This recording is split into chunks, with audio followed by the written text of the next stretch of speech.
ఆనాటి స్వతంత్ర భారతదేశానికి స్వాతంత్రం తెప్పించినటువంటి ఆనాటి మహనీయులు ఎన్నో ఆశయాలతో ప్రజాస్వామ్యం పరిడవిల్లాలి,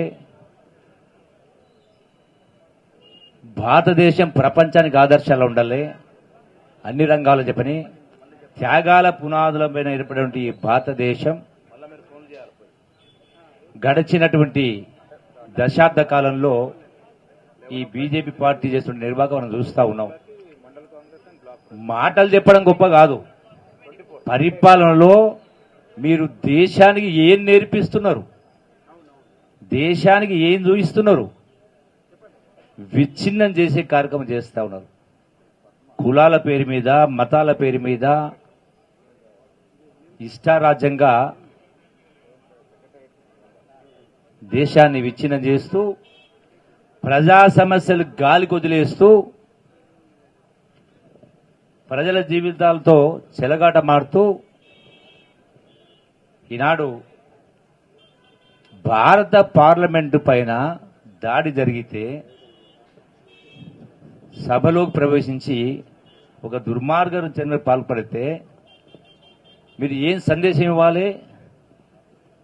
గతంలో ఒకనాడు లాల్ బహదూర్ శాస్త్రి గారు ఒక రైల్వే యాక్సిడెంట్ జరిగితే ఆయన కేంద్ర మంత్రి పదవికి రాజీనామా చేసి దేశానికి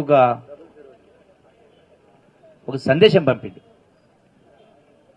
ఈనాడు మీరు మాటలు చాలా చెప్తా ఉన్నారు, మేము అతీతులం, అన్నింటికీ మేము పునీతులం అని మాట్లాడుతూ ఎక్కడ చూసినా అరాచకం చెలరేగుతా ఉంది, కులాల పేరు మీద, మతాల పేరు మీద.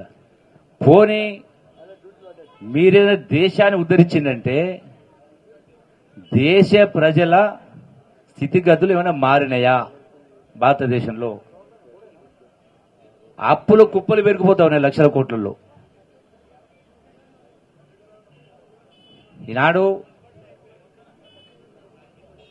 ఇండియా కాంగ్రెస్ పార్టీతో పాటుగా ఇండియా కూటమికి సంబంధించినటువంటి మరి 141 మంది ఎంపీలని ఎత్తేసే కార్యక్రమం చేసిండ్రు.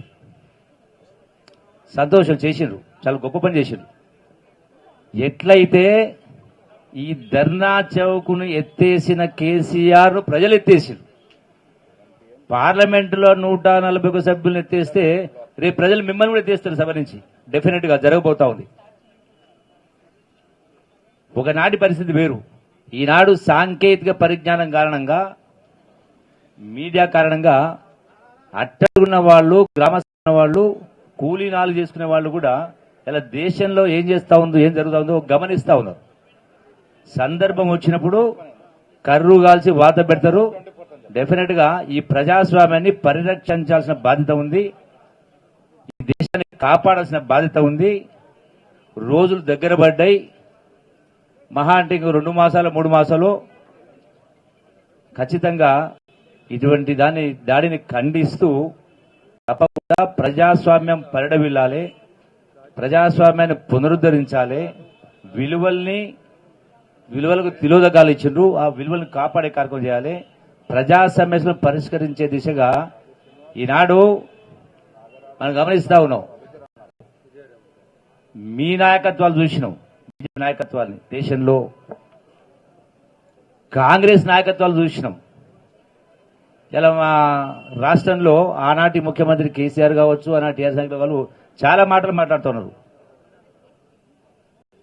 కుటుంబ పరిపాలన అంటే కాంగ్రెస్ పార్టీ నాయకత్వం ఎన్నో విమర్శలు చేసింది. నెహ్రూ, ఇందిరాగాంధీ, రాజీవ్ గాంధీ, ప్రియాంక గాంధీ, సోనియా గాంధీ అంటూ మాట్లాడారు. త్యాగాల కుటుంబం. మరి ఈనాడు గొప్ప గొప్ప మాటలు చెప్పి మోడీ కానీ, మోడీ ప్రభుత్వం కానీ ఇలా ఎన్నో విధ్వంసాలు జరుగుతూ ఉన్నాయి. ఎన్నో రాష్ట్రాల్లో, ప్రశాంతంగా ఉన్న రాష్ట్రాల్లో కూడా అల్లకొల్లాలు పుట్టిస్తూ ఉన్నారు. మన పక్కనే చూసినాం కర్ణాటక రాష్ట్రంలో.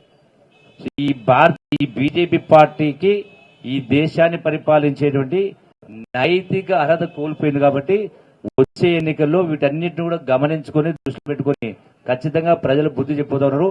ఈ జరిగిన దాడిని ఖండిస్తూ, ఈ యొక్క ప్రభుత్వ చర్యను కూడా ఖండిస్తూ ఈ యొక్క కార్యక్రమానికి చేసినటువంటి అఖిలపక్ష పార్టీ నాయకులకు కార్యకర్తలకు కాంగ్రెస్ నాయకులకు కూడా మరొకసారి మీ అందరికీ హృదయపూర్వక ధన్యవాదాలు తెలియజేస్తూ సెలవు తీసుకుంటున్నాను. Thank you very much.